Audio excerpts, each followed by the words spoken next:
기독교인은 종교인이 돼서는 안 됩니다.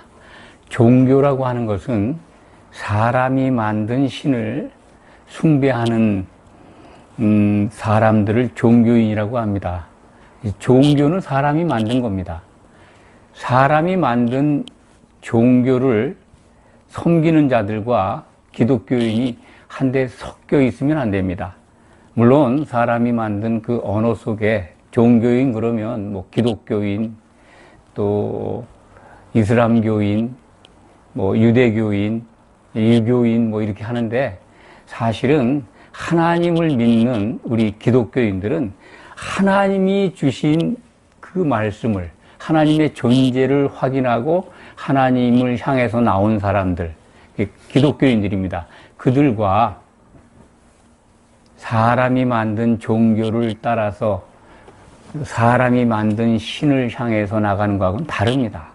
그런데 기독교인들 가운데 참으로 많은 사람들이 종교인화돼 갑니다. 하나의 세상에 존재하는 종교 가운데 기독교를 선택해서 믿는다고 그렇게 착각하는 분들도 있습니다.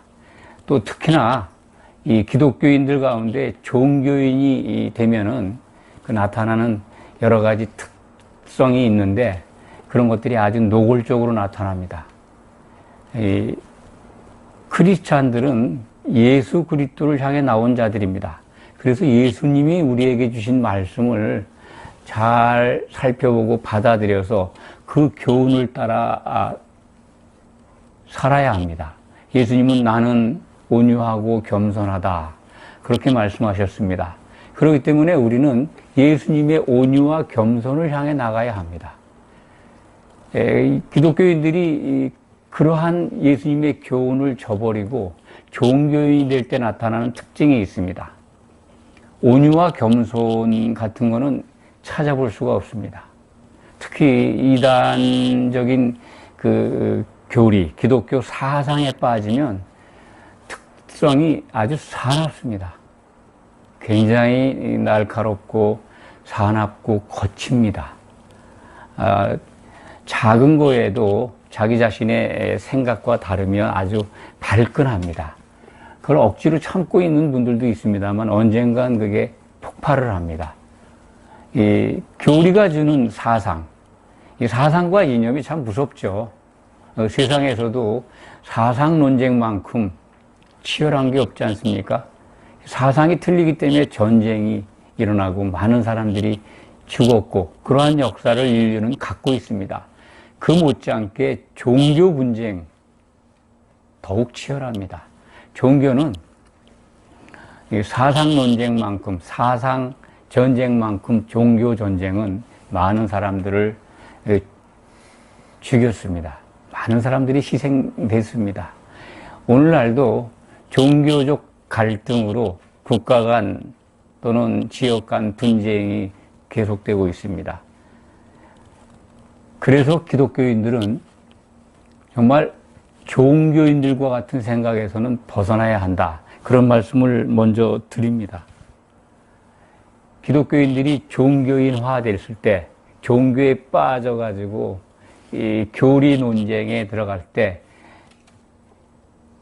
기독교는 분열하고, 그리고 복음은 사라지고 인간이 만든 사상과 또는 교리와 그 갈등 속에서 싸우게 됩니다. 얼마나 많은 사람들이 종교적 논쟁으로 죽었습니까? 인류의 역사는 그것을 우리에게 보여주고 있습니다. 특히나 이 기독교 안에 나타나 있는 여러 종파들, 특히 이단에 가까운 종파들을 보면 그들과 잠깐만 대화해도 그들이 얼마나 거칠고 사나운가를 알 수가 있습니다. 참 대책이 없을 정도로. 그래서 우리들이 지혜를 갖고 슬기를 갖는다면 만나지 않고 대화하지 않는 것이 최고의 상책이 아닌가, 그런 생각도 해봅니다. 대화를 안 할 수는 없고, 대화를 하게 된다 하더라도 대립하거나 갈등하지 마시기 바랍니다. 답이 없습니다. 교리 논쟁에 빠지면 해결책이 없습니다. 그냥 피하는 것이 가장 지혜로운 처방이 아닌가 그런 생각이 듭니다. 그들은 뭐 전혀 후퇴할 생각을 안 하니까요. 자기들의 논리와 생각이 다르면 아주 사납습니다. 거칩니다. 제 주변에서 참 그런 사례들을 많이 지금 접하고 만나고 있습니다. 아주 안타깝습니다. 아주 조금만 뭐 귀에 거슬리는 말을 하면 발끈합니다. 아주. 그러면서 그 억지로 참으려고 그러면서 견디는데 나중에 가면 그것들이 폭발하죠. 생각이 다르고 또 바라보는 가치관이 다르다 하더라도 또 자기가 생각하는 것에서 뭐 감추고 싶고 지키고 싶고 또 유지하고 싶은 걸 이렇게 찔러서 탁 드러내려고 하면 누구든지 다 당황하죠. 속에 있는 자존심을 건드리면 당황하면서도 발끈하는 거 아니겠습니까? 크리스찬들은 그런 것들이 숨겨져 있으면 안 됩니다. 다 그런 것들이 드러나고 다 부서지고 없어져야 합니다. 거기까지 가는 것이 우리가 예수님을 따라가는 제자된 도리입니다. 그게 쉽지는 않죠. 왜냐하면 회방하는 존재가 있으니까 언제든지 그것이 웅크리고 있다가 쉬운 말로 자존심을 조금 건드리고 귀에 걸리는 말을 하면 아주 발끈합니다. 아주 참을 수가 없을 정도의 표정을 짓습니다. 당장 말은 안 하죠. 뭐 지난주에도 주간에도 제가 가족 가운데 병문안을 갔다가 그런 것들을 접했습니다. 가장 가까운 가족인데도요, 종교적 갈등이나 어떤 신앙적 신념 이런 것들이 다르면 아주 사납게 충돌하게 됩니다. 그래서 그런 것들을 참된 기독교인이라면 그런 것들을 잘 지혜롭게 이렇게 극복해 가면서 대처해 가야 된다.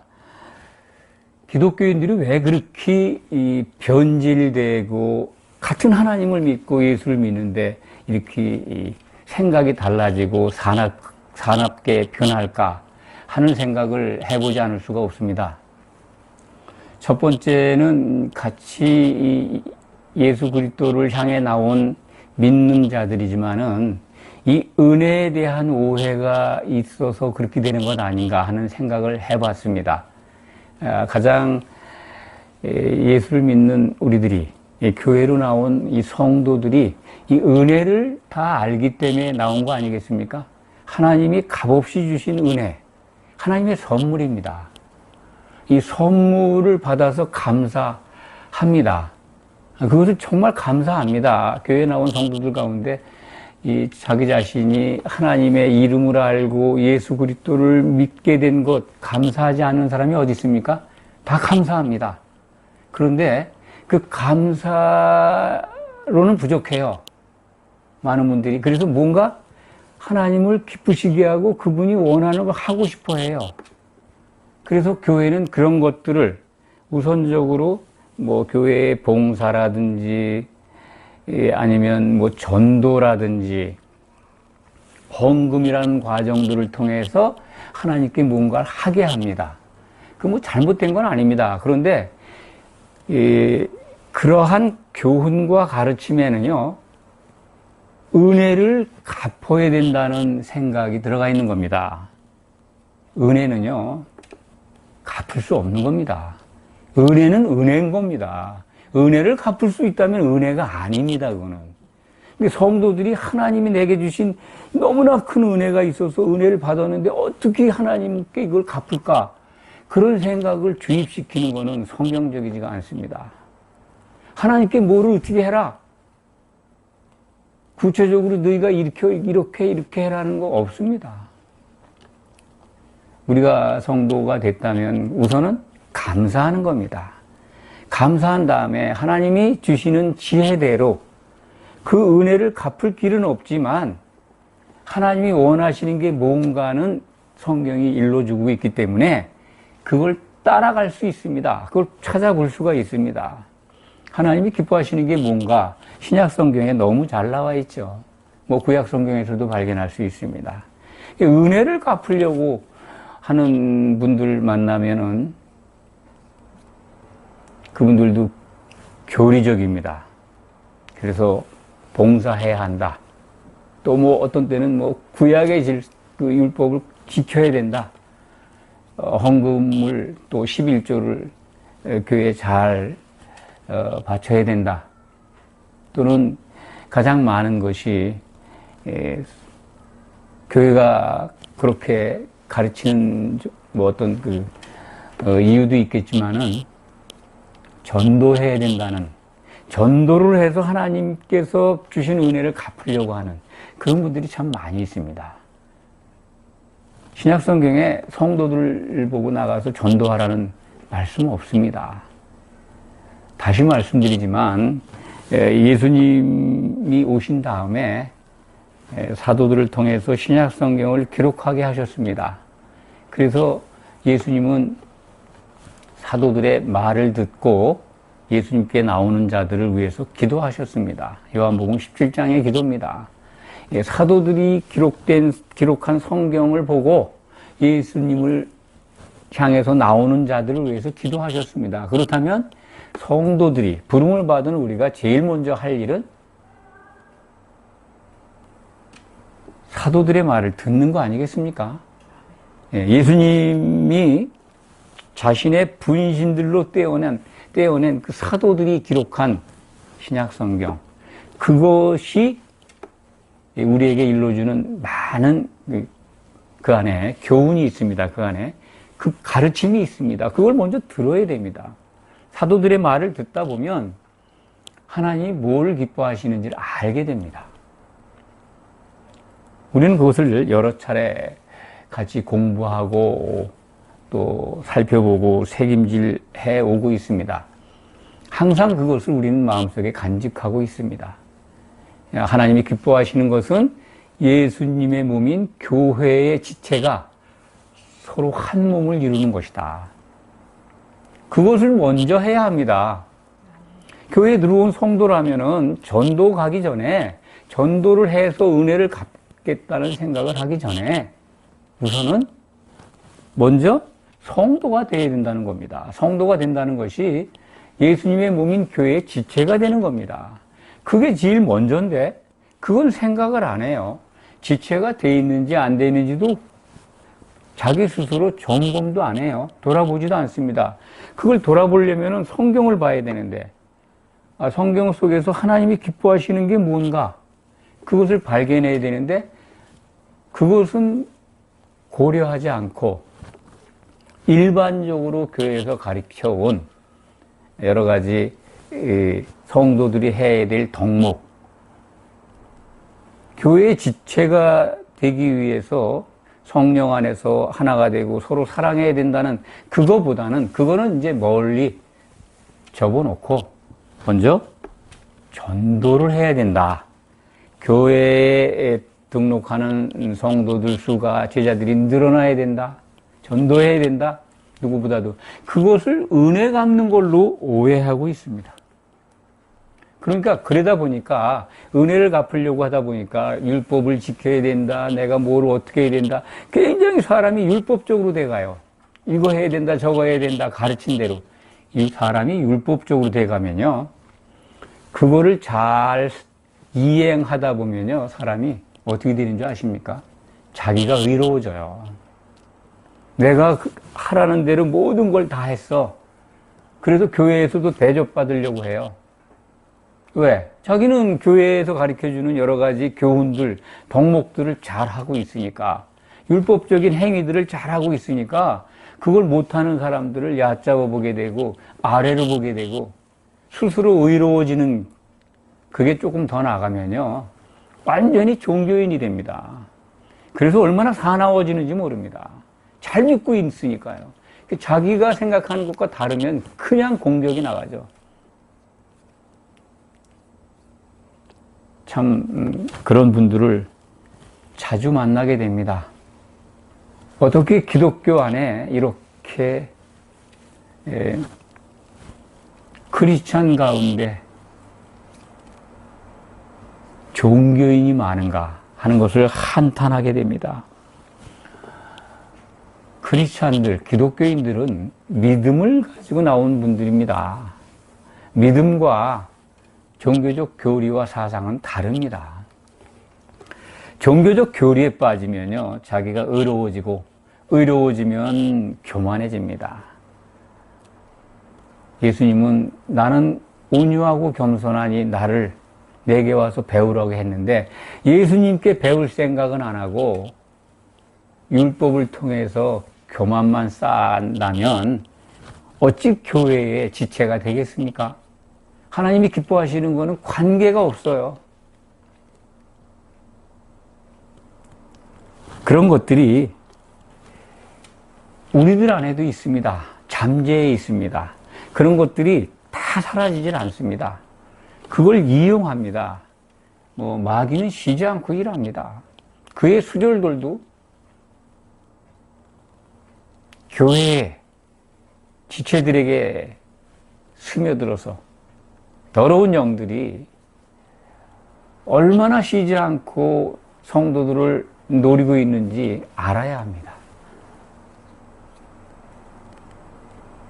그들은 허락받은 기간 동안 이렇게 교회를 회방하고 또 흔들고, 그래서 자기들의 운명이, 예수님이 오시면 그들의 운명은 끝나니까 예수님이 못 오시게 하는 방법을 지금 찾고 있는 겁니다. 예수님을 오지 않게 하는 방법은 예수님의 짝인 교회가 온전하게 세워지는 걸 회방하는 거 아닙니까? 그 일을 열심히 하고 있는 겁니다. 성도는 그것을 아니까 그러한 그들의 공격으로부터 우리가 안전한 것은 예수님 안에 있는 겁니다. 성령 안에 있으면 우리는 보호받을 수 있고, 우리는 예수님의 몸인 교회로 한 몸을 이루어 갈 수가 있습니다. 이것을 신약 성경이 가르쳐 줍니다. 또 기독교인들이 종교인화되는 그런 원인 중에 또 하나가 구원에 대한 오해입니다. 첫 번째는 이제 지금 은혜를 오해하고 있다라고 말씀을 드렸습니다. 은혜를 오해하니까 은혜를 갚으려고 그런 생각에 빠지다 보니까 율법적이 되고, 또 전도를 하려고 하고 그런 것들을 열심히 하다 보면 자기 의에 빠져서 그렇게 변한다 하는 말씀을 먼저 드렸고, 두 번째는 구원에 대한 오해가 많습니다. 그것은 또 성도들만의 책임이 아닙니다. 교회, 특히 교회를 이끌어가는 목사님들, 저 같은 목사 책임을 면하기가 어렵습니다. 구원에 대해서 성도들에게 올바로 가르쳐 주지 못했습니다. 성경은 구원은 이런 것이다라고 아주 자세하게 일러주는데, 교회 강단은 죽으면 천국 간다는 논리로 그것이 구원의 전부로 오랜 기간 동안 가르쳐 왔습니다. 기독교 초대교회 때부터 또 가톨릭이 세워지고 중세 교회를 넘어서 종교개혁이 이루어지고 그 후로부터 400~500년이 지났지만 성경에 기록되어 있는 바대로 이 구원은 이런 것이다. 구원이라고 하는 과정, 이 하나님이 세우신 이 백성들, 하나님의 백성들 또는 하나님의 아들들, 자녀들, 이런 여러 가지 말이 있습니다만, 하나님의 아들들을 삼는 과정, 또 백성들을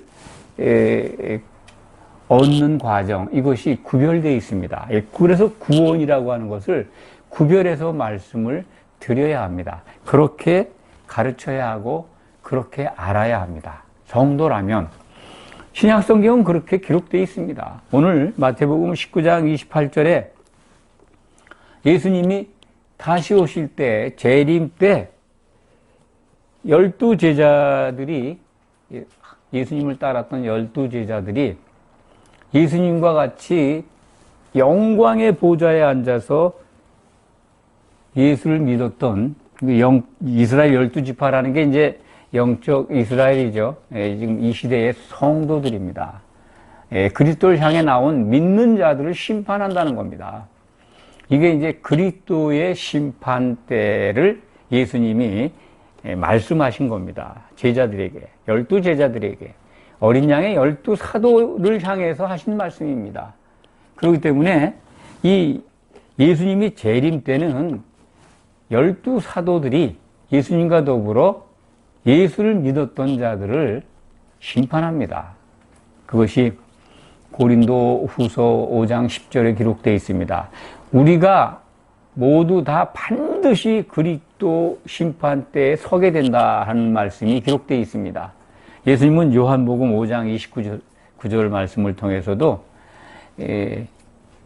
예수님이 오실 때 선한 일을 행한 자는 생명의 부활로, 악을 행한 자는 정죄, 심판의 부활로 나온다 하는 말씀을 하셨습니다. 그 말씀이 이루어지는 때가 그리스도의 심판 때입니다. 예수님이 다시 오시는 때 이루어집니다. 오늘 마태복음 19장 28절이 바로 그 말씀입니다. 이 심판 때에 예수를 믿었던, 교회의 일원이 되었던 모든 믿고 있다가 죽은 자들, 또 예수님 오실 때까지 땅에서 믿고 있는 자들, 그 자들이 다 모두 그리스도의 심판 때가 열리는 공중으로 영의 몸을 입고 서게 됩니다. 이 심판이 있습니다. 이 심판을 잊어버리면 안 됩니다. 기독교 교리는 뭐 다 그런 건 아닙니다만 이 심판을 말하지 않는 그런 전통이 참 오래됐습니다. 죽으면 천국 간다는 것, 표 때문에, 사람이 만든 논리 때문에 예수님이 오셔서 심판한다는 이 말씀이 없어졌어요. 죽으면 천국 그냥 가는데 뭐 심판이 무슨 말이야 라고까지 이상하게 생각할 정도까지 됐습니다. 예수님이 지금 오늘 말씀도 하시잖아요. 심판하리라. 사도들이 배석판사로 앉아서 12 심판한다는 겁니다. 여기에서 혼인잔치에 들어가는 자와 못 들어가는 자가 갈립니다. 마태복음 25장에 기록되어 있는 비유의 말씀을 통해서 우리는 분명하게 또 언제나 확인할 수 있습니다. 10처녀의 비유, 5처녀는 혼인잔치에 들어가지만 5처녀는 못 들어가잖아요. 그 12 사도들이 예수님과 더불어 심판하는 자리에서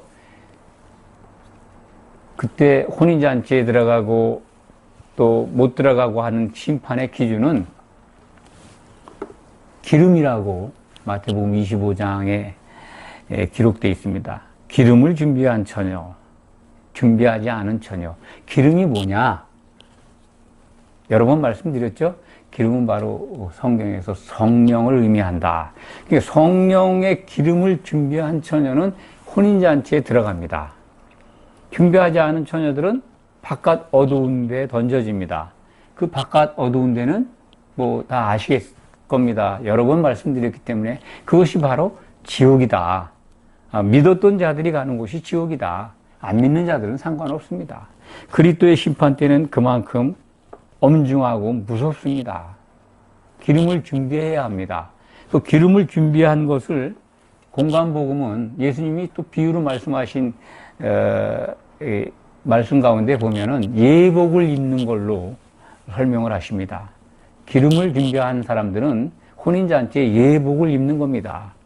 근데 그 예복이 요한계시록 19장 8절에 보면 한벌 세마포옷입니다. 세마포옷.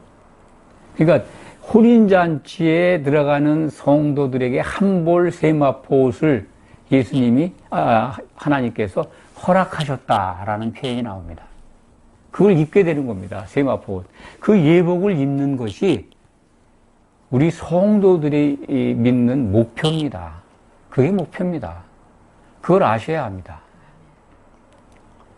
지금 우리가 예수를 믿고 교회에 나와서 예배를 드리고 찬양하고 참 하나님의 은혜에 감사하고 그런 신앙의 여러 모습들을 보이고 있습니다. 그 목적이 혼인잔치식에서 그 세마포 옷을 성도들이 같이 입는 겁니다. 성경은 그것을 혼의 구원이라고, 믿음의 결국이다. 베드로전서 1장 8절로 기억합니다. 이게 믿음의 결국이 바로 혼의 구원이다. 혼의 구원을 이루기 위해서는 먼저 영이 살아나는 영의 구원이 이루어져야 합니다. 영의 구원은 요한복음 3장에 기록되어 있습니다. 거듭나는 겁니다. 장대에 달린 노뱀으로 오신 예수님, 그 참 십자가에 달리신 예수님을 바라보고 그분이 다시 오시는 걸 바라보는 자들은 영이 살아나는 겁니다. 영이 살아났어요. 영이 살아나지 않은 분들도 교회에 들어와 있는 것 같습니다. 제가 볼 땐 그렇습니다.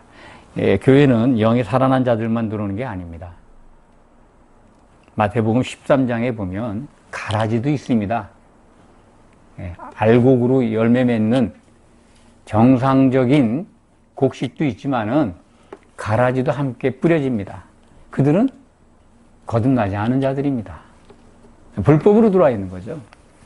추수 때 다 걸러진다는 거 아니겠습니까? 그렇기 때문에 우선은 성도들이 혼인잔치에 들어가는 혼의 구원을 이루려면은 영이 거듭나야 된다. 그래서 영이 거듭난 자들이 성령으로 하나 될 때 혼의 구원이 이루어집니다. 그들을 한 몸으로 한 세마포 옷을 입게 해서 온전한 몸의 구원을 그 순간에 이루어 주신다. 성경 속에서 보면 그렇습니다. 그것이 바로 예복을 입는 구원입니다. 이게 바로 혼의 구원입니다. 또 하나 요한계시록 오늘 우리가 읽었습니다. 20장 11절에서 15절 말씀을 보면은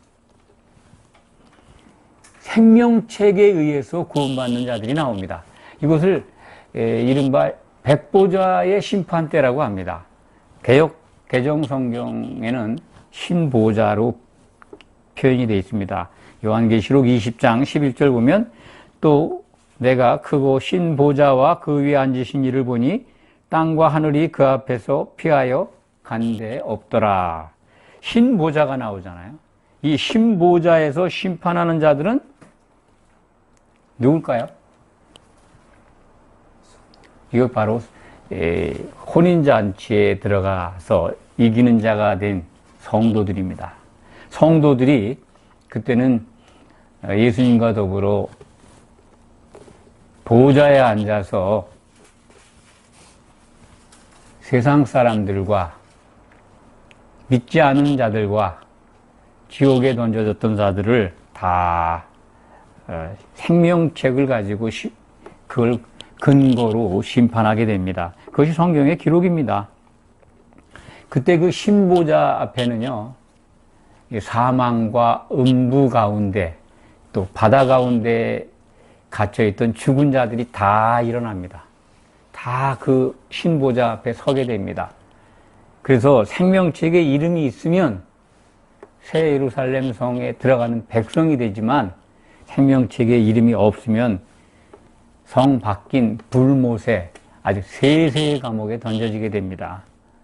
이것이 제가 오늘 말씀드리고자 하는 생명책 구원, 그거에 대한 기록입니다. 그러니까 첫 번째, 예복을 입는 구원.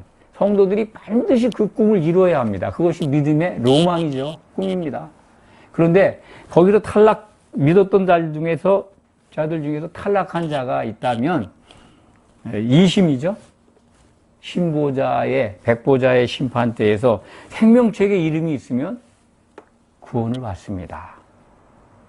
구원을 이렇게 성경은 아주 자세하게 구별해서 말씀하고 있는데, 죽음은 예수 천당이라는 그 표 속에는 죽음은 천국 간다는 것이고 예수만 믿으면 다 구원에 이른다는 겁니다. 그렇지 않지 않습니까? 심판이 있습니다. 만약에 예수를 믿었던 자들 중에서 이 심판이 없다면 지옥도 없을 겁니다. 생명책도 필요 없는 절차 아닙니까? 그건 믿지 않는 자들을 위해서 뭐 있을 수는 있는데 그런 가정을 할 수가 없는 거죠. 그러니까 믿는 자들을 위해서 그리스도의 심판대가 있다. 거기서 그건 이제 최고의 부활이라고 합니다. 첫째 부활이라는 표현으로 성경에 나와 있는데 으뜸가는 부활입니다. 거기에 들어가려고 우리는 지금 신앙생활 하는 겁니다. 예복을 입는 구원이다. 혼인잔치에 들어가는 구원이고 혼의 구원을 이루는 성도들의 아주 오매불망 성도들이 바라는 구원입니다.